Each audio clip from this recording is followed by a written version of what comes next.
उधर बड़ी खबर आई जापान से, जहां लाखों टन मरी हुई मछलियां लहरों के साथ समंदर के किनारे आ गईं, जिसके बाद दुनिया भर में जापान के फुकुशिमा न्यूक्लियर प्लांट से छोड़े गए पानी को लेकर चर्चा शुरू हो गई। क्योंकि उत्तरी जापान में समंदर के किनारे मरी हुई मछलियों का अंबार लग गया। वहां से जो वीडियो सामने आया उसे देखकर ऐसा लगा जैसे मानो मरी हुई मछलियों का सैलाब आ गया। इसके बाद जापान के फुकुशिमा न्यूक्लियर प्लांट से छोड़े गए लाखों टन पानी पर सवाल उठने लगे। चीन, दक्षिण कोरिया, हांगकांग और फिलीपींस ने न्यूक्लियर प्लांट से समंदर में पानी छोड़ने के जापान के कदम को समुद्री जीवों के लिए बहुत बड़ा खतरा बताया था और आरोप लगाया था कि जापान समंदर में रेडियो एक्टिव पानी छोड़कर समंदर के एक बड़े हिस्से को जहरीला बना रहा है। इतना ही नहीं, खुद जापान में मछुआरों के अलग अलग संगठनों ने सरकार के फैसले का विरोध किया था, क्योंकि उन्हें इस बात का डर था कि समंदर में न्यूक्लियर प्लांट का पानी छोड़े जाने से मछलियों को नुकसान हो सकता है। और उत्तरी जापान में समंदर किनारे मरी हुई मछलियों का वीडियो सामने आने के बाद आशंका जताई जा रही है कि लाखों टन मछलियों की मौत जहरीले पानी की वजह से ही हुई।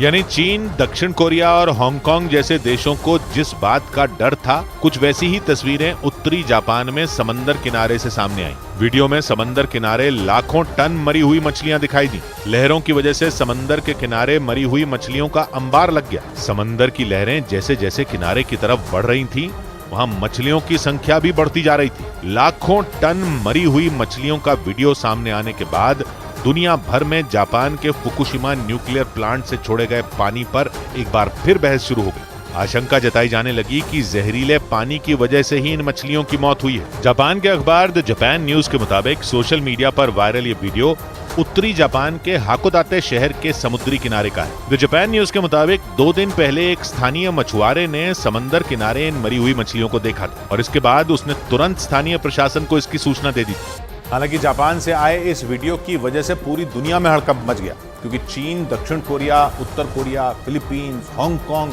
ये सब देश लंबे वक्त से समंदर में फुकुशिमा न्यूक्लियर प्लांट से पानी छोड़े जाने का विरोध कर रहे हैं। जापान में मरी हुई मछलियों के मिलने के बाद इस बात की चर्चा होने लगी कि जापान में जहरीले पानी की वजह से मछलियों की मौत हुई है।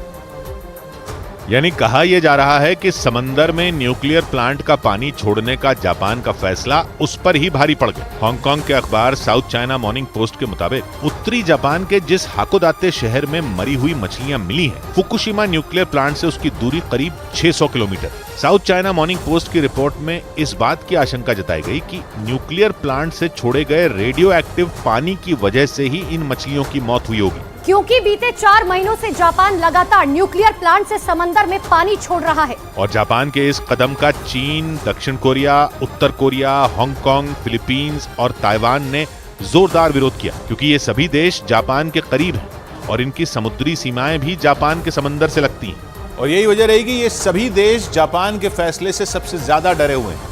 चीन और दक्षिण कोरिया की सरकार ने आरोप लगाया कि रेडियो एक्टिव पानी की वजह से मछलियों और दूसरे समुद्री जीवों को भारी नुकसान हो रहा है और उन्हें खाने से इंसानों को कैंसर जैसी खतरनाक बीमारी भी हो सकती है। हालांकि जापान ने बार बार ये दावा किया कि फुकुशिमा न्यूक्लियर प्लांट से छोड़े गए पानी से सी फूड पर कोई बुरा असर नहीं पड़ा है। जुलाई महीने में संयुक्त राष्ट्र से इजाजत मिलने के बाद जापान ने अपने फुकुशिमा न्यूक्लियर प्लांट से पानी छोड़ना शुरू किया था। जापान का फुकुशिमा न्यूक्लियर प्लांट समंदर के किनारे मौजूद है और खबरों के मुताबिक वहां से पानी निकालने के लिए जापान की सरकार ने एक प्राइवेट कंपनी को ठेका दिया, जो वहां इकट्ठा लाखों लीटर पानी को धीरे धीरे करके समंदर में छोड़ेगी। और इसके लिए न्यूक्लियर प्लांट से समंदर में कुछ दूरी तक पानी के अंदर बड़े बड़े पाइप लगाए गए। शक्तिशाली पंपों के जरिए प्लांट के अंदर से पानी को उन पाइपों में छोड़ा जाता है, जिससे वो पानी जापान के समुद्री किनारों से दूर जाकर समंदर के पानी में मिल जाता है। और समंदर में जिस जगह पाइपों से पानी निकलता है, वहां के 3 किलोमीटर के इलाके में मछुआरों के जाने पर भी पाबंदी लगा दी गई है।